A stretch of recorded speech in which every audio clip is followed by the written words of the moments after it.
Hi y'all, it's Trudy and welcome back to my channel. In today's video, I'm going to show you how I personally filter my rabbit's poop. Now, keep in mind that the rabbit poop is 100% all natural. It can be used in a lot of gardens, such as a vegetable garden and a flower garden, believe it or not. I've seen a lot of videos where they actually make tea, which is where you just put the poop in a 5-gallon bucket and let it sit for a couple of days, and then you actually take the liquid and pour it on your garden, whichever garden you're using. But keep in mind, 100% natural is what this is. And right here in this little clip is the table that I actually use to filter it out. I actually did all of this myself. I used scrap wood and scrap wire that I had laying around. And this system actually is working pretty good for me. The bottom piece, it actually is removable for cleaning purposes if I decide, I need to spray it down. And sometimes I don't even remove it. I just spray it down with a water hose. It's not going to hurt anything.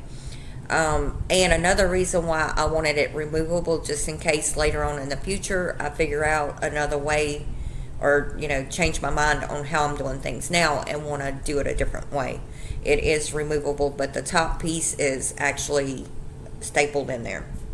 So, and right here, I have all of these little pools, and I will tell you, I only bought 2 of these pools, and the other ones I've found just, out whenever I was out driving, people had the little pools. They no longer wanted them for some reason, and I just picked them up, brought them home. I was like, ooh, that would be a great idea, to catch some more rabbit poop.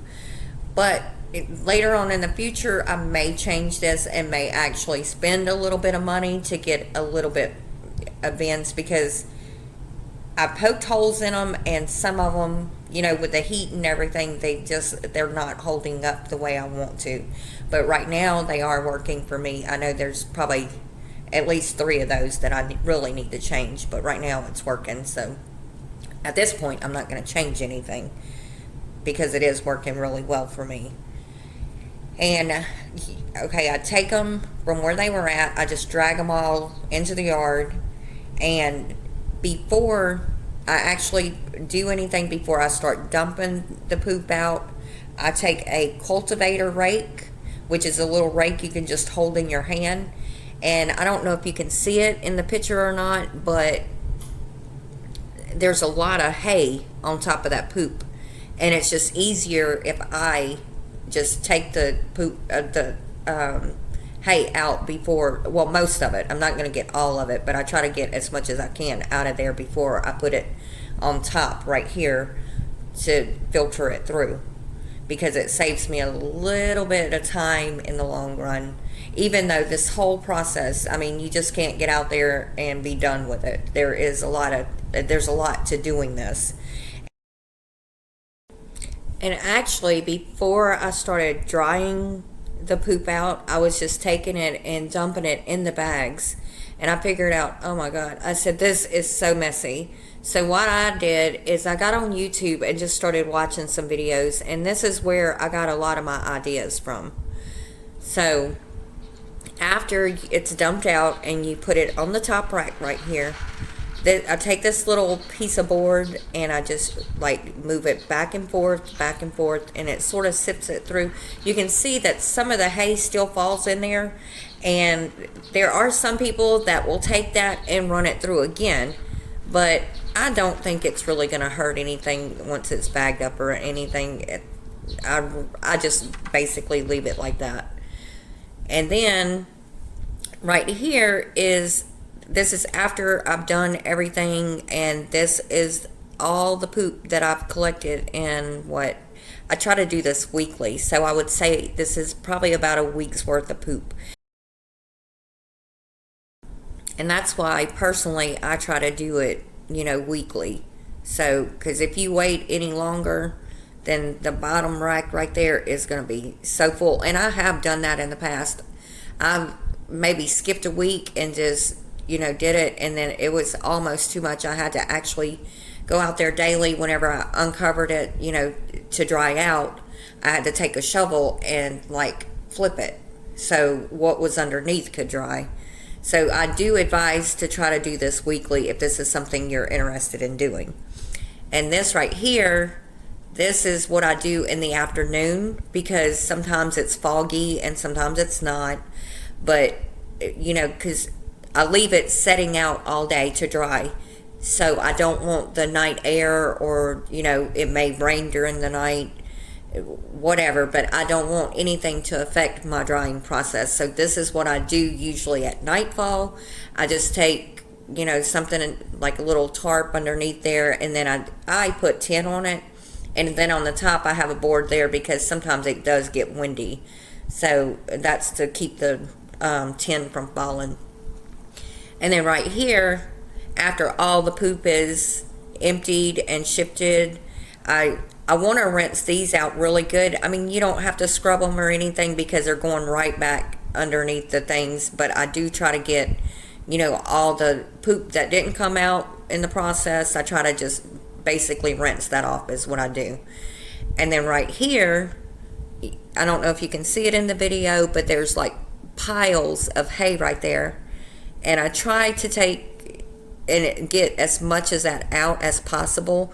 Now I will tell you with the hay and stuff, I just basically just throw that in the yard. It's not going to hurt anything, but I do try to rake everything right here and get all of that hay because it's going to be piling up again, and you don't want your hay just piling up and piling up and piling up. And this right here is just, me showing you basically the rake I use and how I rake it up. And after I rake it all up, I take it and scoop it into the wheelbarrow, and then I just take it and dump it in the yard. Like I said, it's not really going to hurt anything. And right here is after I've raked everything. And as you can see, I really couldn't get everything there is because for one, on one side there, I have my chicken pen right next to it, and then I have chicken wire there, so it's sort of hard to rake over that. But I do try to get as much as that hay out of there as possible, just so it doesn't build up and build up and build up. Because I've waited, actually, I used to not rake it, but now I've learned I better rake it because if I wait too long, then that's going to be a lot of hay to remove out of there.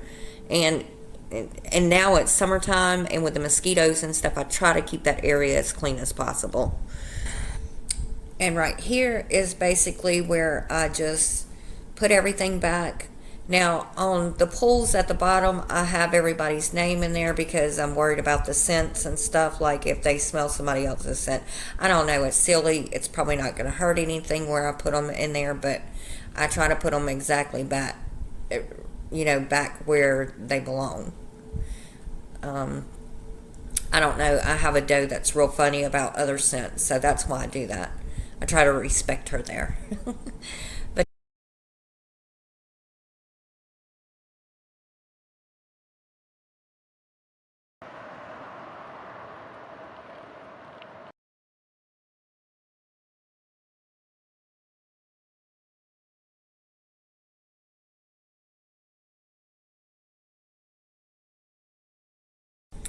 so, in about 2 days later, the next process that I do is the actually bagging part. And this is after it's all dried out. I use the little scooper there. It's sort of just like a little dustpan. But I take that and I basically just scoop up the poop and put it in the little bag. And as you can see, that is a lot of poop right there. And that is another process also. That's why I said it's just not, it is a process to doing all this because you have to make sure that poop is completely dry. Trust me, it will be a lot neater in the long run if you make sure all of this is dry. And I just keep on scooping and scooping until that bag is completely full. And then this is what I use to bag it in for now. This is actually some rabbit food that I used to buy, and then I switched, and that's another process before you switch their food, but we're not even going to get on that subject. That's for a different video. But I do use this bag right here. It's a 25-pound bag, and like I said, I fill it as much as I possibly can, and then I don't know if you can see it, but on there I've actually taped it. I took some clear tape, like packing tape, and went both ways on the bag to make sure that bag stays closed. And that's how I bag it up. And these are some results that you can get from using the all natural rabbit poop. These are beautiful gardens right here, flower gardens. And then you have more flower gardens. Absolutely beautiful. And this is actually your vegetable garden. And this is, some of the results that hopefully you can get by using this. Beautiful tomatoes. Even though I don't think the rabbits eat those. But anyway. Yeah, absolutely beautiful results, you guys. And I do advise you, save that rabbit poop. And please don't forget to like and subscribe. Thank y'all. See y'all in the next video. Have a wonderful and blessed day.